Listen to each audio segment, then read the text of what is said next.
नमस्कार। मैं डॉक्टर सूरज चौगुले। आज हम सांप्रदायिक सद्भाव और हिंदी गज़ल इस विषय पर चर्चा करेंगे। हालांकि गज़ल यह एक अभिव्यक्ति का सशक्त माध्यम है। हिंदी गज़ल उर्दू गज़ल के कथ्य और शिल्प से प्रभावित हुई। वैसे तो गज़ल फारसी में लिखी जाती थी। हालांकि गज़ल यह शब्द भी अरबी का है, लेकिन अरबी भाषा में गज़ल नहीं लिखी जाती। हिंदी गज़ल में कथ्य को लेकर किसी भी बात का परहेज नहीं रहा है। अनेक आधुनिक हिंदी गज़लकारों ने गज़ल को सामाजिक सांप्रदायिक आशय देने का प्रयास किया, लेकिन इस गज़ल को गज़ल क्या है, इस गज़ल की परिभाषा क्या है, ये पहले समझना ज़रूरी है। फारसी भाषा में जब अरब लोग जो है अरबस्तान में अलग अलग कबीलों में यह लोग रहते थे और अलग अलग कबीलों का एक नायक होता था। यह नायक जो है वह सरदार जिसे कहा जाता था, उस सरदार, जब कबीले का सरदार शाम के समय इकट्ठा बैठते थे सभी लोग, उस समय उसके गुणगान में कई कसीदे गाए जाते थे।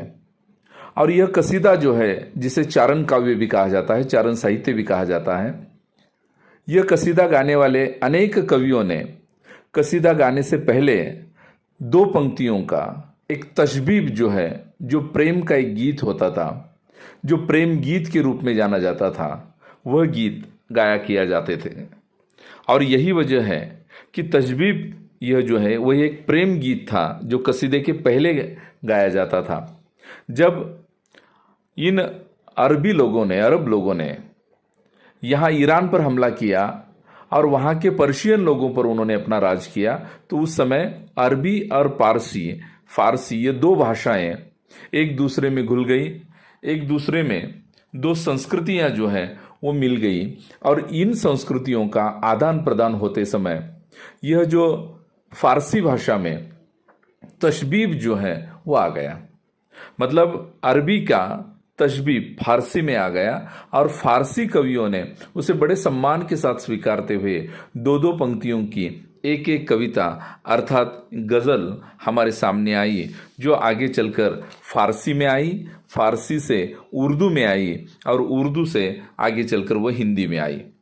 फारसी उर्दू गज़ल की एक परंपरा है जो एक समृद्ध परंपरा के रूप में हमें देखने को मिलती है। उर्दू गज़ल को सामाजिक सांप्रदायिक आशय देने का पहला प्रयास मौलाना हाली ने किया। अल्ताफ हुसैन हाली, इन्होंने उर्दू में गज़ल रचना की, लेकिन गज़ल का मूल कथ्य जो था वो प्रेम का था, जिसमें प्रेम, विरह, अपने माशुका के सौंदर्य का वर्णन करना, या गज़ल इसकी परिभाषा करते समय औरत से बातें करना, उसके सौंदर्य के बारे में चर्चा करना, गुफ्तगू करना, इस तरह की गज़ल की परिभाषा की जाती थी। लेकिन अल्ताफ हुसैन हाली जी ने उर्दू में प्रचलित परंपरा से हटकर गज़ल, नज़्म, मरसियाँ लिखने वाले एक गज़लकार के रूप में उनका नाम लिया जाता है। बिना किसी पक्षधर के वे रचना कर रहे हैं और बदलती सभ्यता का प्रतिनिधित्व उनके गज़लों में हमें देखने को मिलता है। और यही उन्होंने जो प्रेम की गज़ल थी, जो विरह की गज़ल थी, वह उस गज़ल को सामाजिक सांप्रदायिक आशय देने का प्रयास किया। आगे चलकर हिंदी में शमशेर बहादुर सिंह ने यह पहला प्रयास किया। आधुनिक हिंदी गज़ल परंपरा ने गज़ल को एक सांप्रदायिक कथ्य जो प्रदान किया है, उसमें प्रारंभ में हमें शमशेर बहादुर सिंह का नाम लेना पड़ता है। एक गज़ल में वे कहते हैं, दिल मेरी कायनात अकेली है और मैं, बस खुदा की जात अकेली है और मैं, तुम झूठे और सपने का रंगीन फ़र्क थे, तुम क्या ये एक बात है और मैं। तो यहाँ जो गज़ल उर्दू की एक प्रेम की गज़ल थी, वो सांप्रदायिक सद्भाव रखने वाली गज़ल बन गई।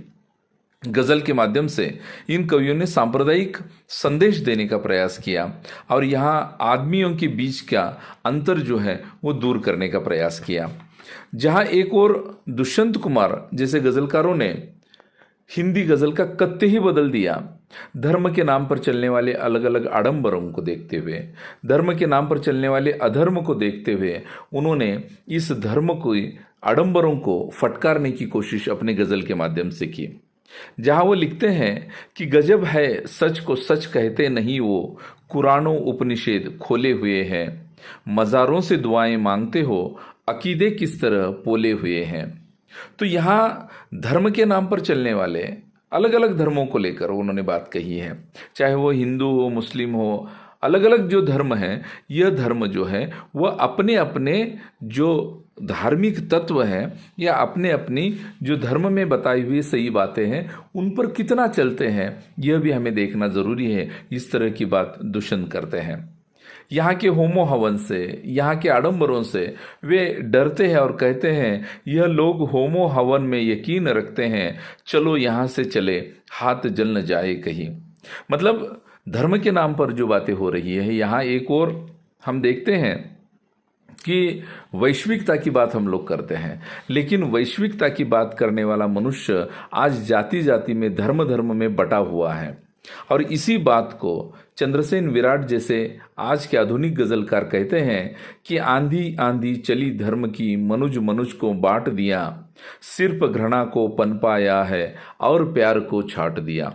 तो यहाँ उन्होंने धर्म की वह बात की है कि एक और वैश्विकता की बात, एक और वसुधैव कुटुंब की बात हम कर रहे हैं, लेकिन आज आदमी आदमी से धर्म के नाम पर अलग अलग हो रहा है। भारत देश में तो आज की स्थिति अगर जब हम देखते हैं तो धर्म के नाम पर लोगों को बांटा जा रहा है और हर एक को उनके प्रति घृणा पैदा की जाती है, और इसलिए हर एक के मन में एक डरावनापन है वो हमें देखने को मिलता है। और इसी बात को हिंदी का गजलकार लोगों के सामने रखता है। आग का शोला हवा में दिख रहा है, दीप संशय का निरंतर बढ़ रहा है, चीख जो अक्सर सुनाई दे रही है, दर्द से घायल पखेरु उड़ रहा है।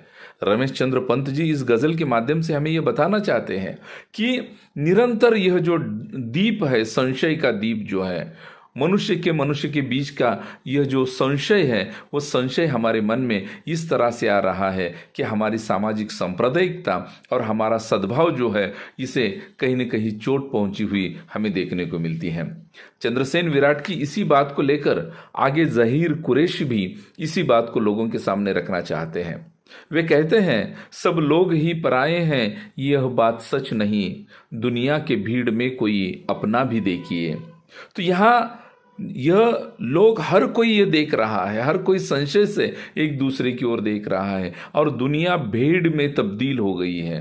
तो यह जो तब्दील होना है, इस तब्दील होने को हमने निश्चित रूप से एक बात लोगों के मन में जो डर पैदा हुआ है, उस डर को देखते हुए एक सही मायने में संप्रदाय और सद्भाव की बात हमारे मन से निकल गई है, ऐसा लगता है। जहां नवाज देवबंदी जैसे गजलकार लिखते हैं कि शांति की सद्भाव की बातें करें हम, राष्ट्र के उत्थान की बातें करें हम, जाति भाषा धर्म की दीवार तोड़े, आदमियत की यहाँ बातें करें हम। तो मनुष्य की बातें करने वाला, भाषा धर्म जाति की दीवारों तोड़कर आदमियत की, शांति की, सद्भाव की बातें करने की बात जो है वह हिंदी का गजलकार कर रहा है। और यही वजह है कि हिंदी में सांप्रदायिक सद्भाव की बात, गज़ल में ये बात हमें देखने को मिलती है। आगे कुंवर बेचैन भी इसी बात को लोगों के सामने रखते हैं कि दुनिया ने बहुत चाहा कि दिल जानवर बने, मैंने ही उसको जिस्म बदलने नहीं दिया, जिद ये थी वो जलेगा तुम्हारे ही हाथ से, उस जिद ने एक चिराग जो जलने नहीं दिया। तो कुंवर बेचैन जी यहाँ ये कह रहे हैं कि आदमी जानवर बन रहा है, आदमी को जानवर बनते हुए हम देख रहे हैं, लेकिन मैंने एक मनुष्य के रूप में इतनी कोशिश की कि मैंने अपने जिस्म को बदलने नहीं दिया। और जब तक गज़लकार अपने आप को बदलना नहीं चाहता, तब तक दुनिया की कोई ताकत उन्हें बदल नहीं सकती। इसलिए राजगोपाल सिंह भी लिखते हैं, कुछ न कुछ तो उसके मेरे दरमियाँ बाकी रहा, चोट तो भर ही गई लेकिन निशान बाकी रहा। तो यह लोगों के मन में आज भी जो पुराना घाव है धर्म का, जाति का लेकर, वह भाव बचा हुआ है और इसे दूर करने की कोशिश हर कोई कर रहा है। और यह कोशिश जो है हिंदी गज़ल और गज़लकारों ने निश्चित रूप से की है।